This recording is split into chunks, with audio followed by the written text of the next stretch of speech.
ശിശുദിന പ്രസംഗം ചാനൽ ഇതുവരെ സബ്സ്ക്രൈബ് ചെയ്യാത്തവർ സബ്സ്ക്രൈബ് ചെയ്ത് ബെൽ ഐക്കൺ എനേബിൾ ചെയ്യുക. എന്നാലാണ് ഞങ്ങൾ ഇന്ന് പുതിയ വീഡിയോയുടെ നോട്ടിഫിക്കേഷൻ നിങ്ങൾക്ക് ലഭിക്കുകയുള്ളൂ. ബഹുമാനപ്പെട്ട പ്രിൻസിപ്പൽ, ആദരണീയനായ അധ്യാപകർക്കും എൻ്റെ സഹപാഠികൾക്കും വളരെ നല്ലൊരു സുപ്രഭാതം നേരുന്നു. ഇന്ന് നവംബർ 14, ആധുനിക ഇന്ത്യയുടെ ശില്പിയും പ്രഥമ പ്രധാനമന്ത്രിയുമായിരുന്ന പണ്ഡിറ്റ് ജവഹർലാൽ നെഹ്റുവിൻ്റെ ജന്മദിനം. അദ്ദേഹത്തോടുള്ള ആദരസൂചകമായി നാം ശിശുദിനമായി ആഘോഷിക്കുന്നു. കുട്ടികളെ വളരെയധികം സ്നേഹിച്ചിരുന്ന അദ്ദേഹത്തെ കുട്ടികൾ ബഹുമാനാർത്ഥം ചാച്ചാജി എന്ന് വിളിക്കുന്നു. നെഹ്റു വിശ്വസിച്ചിരുന്നത് ഇന്നത്തെ കുട്ടികളാണ് നാളത്തെ ഇന്ത്യയെ രൂപപ്പെടുത്തുക. നമ്മൾ അവരെ വളർത്തുന്ന രീതിയാണ് രാജ്യത്തിൻ്റെ ഭാവി നിർണ്ണയിക്കുക.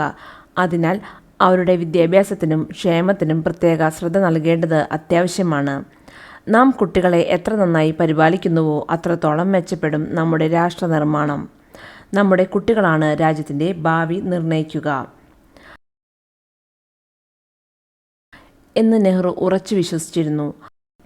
അതിനുവേണ്ടി നെഹ്റു പറ്റുന്നതെല്ലാം ചെയ്യാൻ ശ്രമിച്ചിരുന്നു. കുട്ടികളുടെ വിദ്യാഭ്യാസത്തിനും ആരോഗ്യത്തിനുമായി നിരവധി പദ്ധതികൾ ആരംഭിച്ചു. കുട്ടികൾക്കായി ഇന്ത്യയിൽ സൗജന്യ പ്രാഥമിക വിദ്യാഭ്യാസം ഉറപ്പുവരുത്തി. ആയിരക്കണക്കിന് വിദ്യാലയങ്ങൾ നിർമ്മിക്കുകയും പോഷക ആഹാരക്കുറവ് നികത്തുന്നതിന് പാലും ഭക്ഷണവും സൗജന്യമായി നൽകുന്ന ഒരു പദ്ധതിക്കും നെഹ്റുവിൻ്റെ കാലത്തിൽ തുടക്കമിട്ടു. കുട്ടികളുടെ ആരോഗ്യം സംരക്ഷിക്കണമെന്ന് എപ്പോഴും വാദിക്കുന്ന ഒരു വ്യക്തിയായിരുന്നു നെഹ്റു.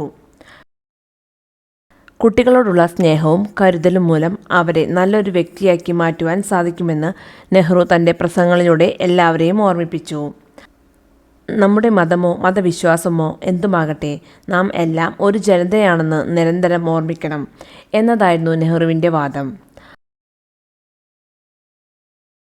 മതമോ ജാതിയോ നോക്കാതെ എല്ലാവരെയും ഒരേപോലെ കാണുവാനാണ് നെഹ്റു ആഗ്രഹിച്ചിരുന്നത്.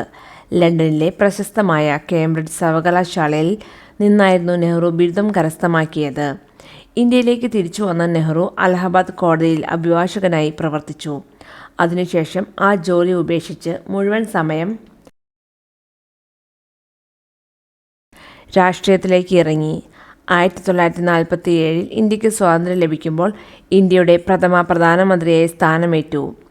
അദ്ദേഹത്തിൻ്റെ മരണം വരെയും ഇന്ത്യയുടെ നന്മയ്ക്കായി സേവനമനുഷ്ഠിച്ചു. കാശ്മീരിലെ പണ്ഡിറ്റ് സമൂഹത്തിലുള്ള ബ്രാഹ്മണ കുടുംബത്തിൽ ജനിച്ചതിനാൽ പണ്ഡിറ്റ് ജവഹർലാൽ നെഹ്റു എന്ന് അദ്ദേഹം അറിയപ്പെട്ടു. കുട്ടികളുടെ അവകാശങ്ങളെക്കുറിച്ച് അവബോധം വരുത്തുവാനാണ് ഇന്ത്യയിൽ ഉടനീളം നാം ശിശുദിനം ആഘോഷിക്കുന്നത്. ഈ ദിവസം വെള്ളത്തൊപ്പിയും റോസാപ്പൂ കുത്തിയ ജുബ്ബയും ധരിച്ച് വിദ്യാർത്ഥികൾ അവരുടെ സ്വന്തം ചാച്ചാജിയെ അനുസ്മരിക്കും. ഇന്നും പല കുട്ടികൾക്കും അവരുടെ അവകാശങ്ങൾ ലഭിക്കുന്നില്ല. ബാലപീഡനവും ബാലവേലയും പൂർണ്ണമായും നമ്മുടെ നാട്ടിൽ നിന്ന് ഇല്ലാതാക്കാൻ നമ്മൾ ഓരോരുത്തരും ശ്രമിക്കേണ്ടത് അത്യാവശ്യമാണ്.